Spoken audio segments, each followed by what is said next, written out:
It's the taxpayer who could be footing the bill. Soon you could be watched everywhere you go in the UK, even where the cameras can't see you.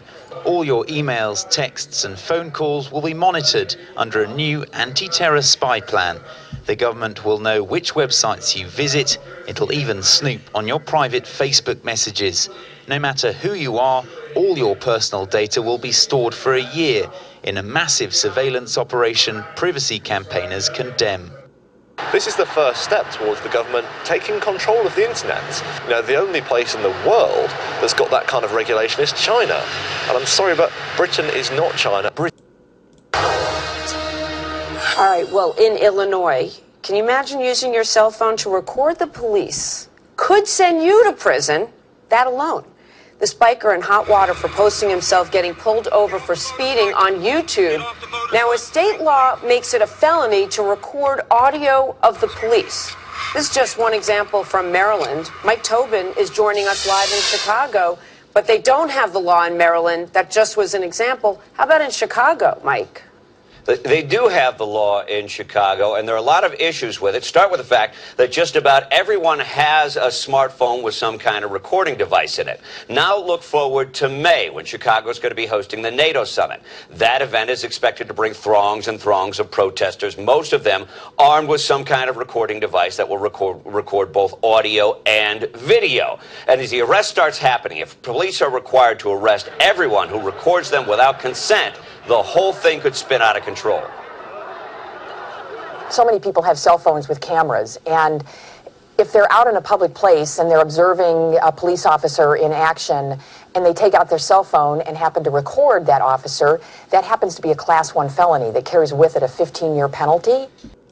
New at 6, tempers are boiling over tonight over a version of the American flag flying in Lake County. A veterans group says the flag is an outrage. Channel 9's Barrett Peterson is live in Tavares tonight, and Barrett, that flag was just taken down. It was a 3 by 5 foot American flag flying from that pole, but in place of the stars, it featured an image of President Obama. Any American citizen should be sick to see something like this. Don Van Beck says his blood was boiling. I can't describe how upset I was, because you just don't do that to the American flag. The Korean War veteran found it flying outside Lake County Democratic headquarters under the Stars and Stripes, a banner veterans insist violates the United States flag code, and it made some of them see red. Joseph Stalin, pictures of Mao Zedong, pictures of Adolf Hitler, the pomp, the ceremony, the flags like that. Nearly a dozen vets came to the Democratic office to take it down.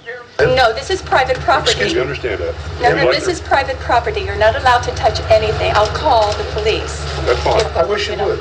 Democratic Party Chair Nancy Hulbert agreed to check the federal code, and after about 10 minutes, pulled out the pole and cut off the flag. Did you check higher up the ladder? Nope, just went online. Looked at the flag code. There is no higher up in Lake County. I'm responsible, and I take responsibility. The veterans insist their outrage had nothing to do with President Obama, but everything to do with protecting the stars and stripes they love. If you've been a veteran and fought and some died for this flag, you don't want to see it desecrated. That's how simple it is. We found that Obama flag online for sale. The local party says it was a gift to them. They also say the veterans could have avoided all this confrontation simply by calling them on the telephone. Reporting live from Tavares in Lake County, Barrett Peterson, Channel 9. Hello everyone, welcome to Global Government News. Today is Wednesday, March 14th, 2012, and I'm Darko. My website is ggnonline.com. You can find all the latest updates there. Also on YouTube, ddarko2012, and my other channel is ddarko2013. If you're new, all the headlines and links will be posted in YouTube's video description. Also, if you're new, I'd like to take all the headlines, read briefly through headlines, and put it in story form. All the headlines and links are in there below, so you can go in there and read them further. But I like to wrap it up and just give a brief overview because there's a lot of information to get to. So I'm ready to begin here. I have still a lot of information to get to. Big Brother total surveillance comes to UK, and they're talking about using your smartphones and tapping into Twitter feeds and Facebook posts, and that kind of ties in with this 15-year prison sentence for recording a cop. Basically, you can't record them. And this individual went on to talk about how everyone has smartphones and they can use that for the G8. But what was the thing was that the G8 has been canceled. So, like I said before, they canceled because, well, they know that they could get violent, the sheeple and that. So they just canceled it and they moved it to Camp David. So now they won't even be able to do that. So we have fuel blamed for fall in UK incomes. British households are more than £2,000 a year worse off than they were in 2007 and face a third successive year of falling disposable incomes as soaring oil prices crush household budgets. Then this is important. Why? Because what? We have this. UK unemployment rises to 17-year high at 8.4%, a nearly 17-year high today after another rise in jobless total to 2.7 million. Also in Scotland, unemployment is on the rise again. And this all ties into what? CCTV at petrol stations will automatically stop uninsured cars with being filled with fuel. So people, their disposable incomes are going down. They're unemployed, they can't find a job, but you're going to be surveilled and you're going to have Big Brother everywhere in the name of terrorism, and then you're going to have your internet censored in the name of stopping identity fraud and cyber security, cyber terrorists. But, so if you try to go and pay for your overpriced petrol, what's going to happen? Well, you better show your insurance card, otherwise you're not going to get filled up. But it doesn't just stop at uninsured. It says, or untaxed vehicles from being filled with fuel under new government plans. Does that mean registration? I'm not sure if that's what it means, registration. Basically, when you register your car or whatnot, you're actually transferring ownership of that property over to the state. So that's why you have to have insurance, because you're paying for the state's property to be insured. That's how they can force you to get insurance. Which is a complete fraud. So moving on here, police privatization. Dozens of firms register interest in $1.5 billion contract. It says here that these forces invited bids for services including investigating crimes and detaining suspects. Delegates from up to 64 private security companies were attending a bidders conference on Tuesday for a contract to run a wide ranging of police services in the West Midlands and Surrey area. The conference is being held as G4S starts a trial in Lincolnshire of its Street to Suite program under the private security company, in which the private security company picks up suspects arrested by officers on the street.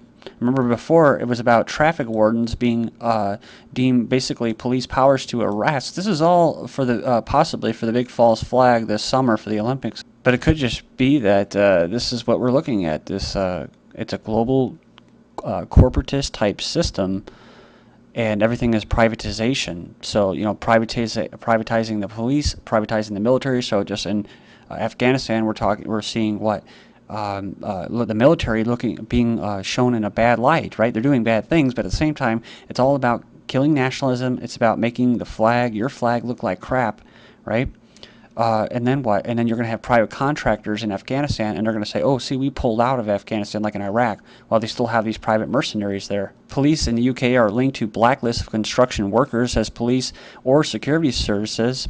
Says here supplied information to a blacklist funded by the country's major construction firms that kept households of people out of work over the past 3 decades. And it goes on here and it says that some of the 3,200 victims were deemed left-wing or troublesome. So there you go. That's what you get with the police anyway. But who was protesting the privatization of the police force? The police union, saying that what? Oh, it's a dangerous experiment with local safety. So the police sold these people out. And it's not just a left wing. One of these individuals was a 46-year-old engineer who had a 36-page file against his name and was victimized repeatedly for highlighting safety hazards on sites, including the presence of asbestos. So a Northport man videotaped arrest, then got arrested. It says here, it said, although the 57-year-old computer technician assumed he had a legal right to document the incident, he was arrested, handcuffed, and taken away for a night in jail. So it doesn't really matter whether it's legal or not, right? It doesn't really matter whether the crappy courts pass a law saying they can wiretap your phones. They do it anyways. They've been doing it. So, it doesn't matter if they pass a National Defense Authorization Act that says that the military or the police can hold you as a terrorist suspect indefinitely without trial, because they're going to do it anyway. It's just, It's just there to appease you. It's a big game, right?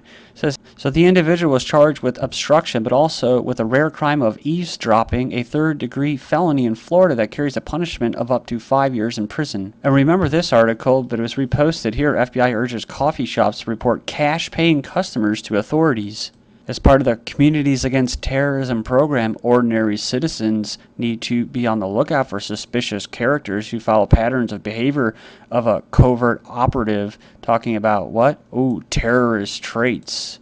Next up, Sanford, Florida Airport wants to opt out of TSA. I reported on this a while back, but the Orlando Sanford International Airport is going to try to opt out of only using TSA agents for security screening. And they're not even agents. They're not federal agents. So I mean, that's the truth. And, you know, South Park's going to air their episode tonight on TSA, which is great and everything, but it just makes me wonder. It's just like, in the end, are they going to have this little whammy where they're going to be like, oh, but that's just the way it is, and you got to deal with it. That's the only thing I don't like about South Park that worries me with them, is that they cover things, and then they just say, oh, well, that's just the way it is. So we have parents left in the dark as drugs police strip search 10 boys at village school. 2 boys aged 15 and 16 arrested and later bailed. Strip search by police over claims that they were concealing drugs in their underwear. Teachers gained new powers to search pupils for drugs, alcohol, and stolen goods in 2009. Gives them the legal right to frisk pupils and search school bags without consent and crack down on bad behavior. It has nothing to do with bad behavior. Behavior is just programming. Behive, you know? It's just getting them conditioned for accepting what most adults are accepting right now as far as the Big Brother and police state. And it goes on and says, without seeking parental consent, because they don't need your effing consent, right? They do it anyways. Teenager arrested for comments made on Facebook page for allegedly making comments on Facebook about deaths of 6 British soldiers in Afghanistan last week. The first problem, Azhar, is that your name is Azhar Ahmed. That's the first thing that stuck out. He criticized the level of attention British soldiers who died in a bomb blast received compared to that received by Afghan civilians killed in the war. So it's a legitimate point, but it doesn't really matter. Mother knifed to death in front of her child. 4 had her Facebook status changed to sleeping around shortly before an attack.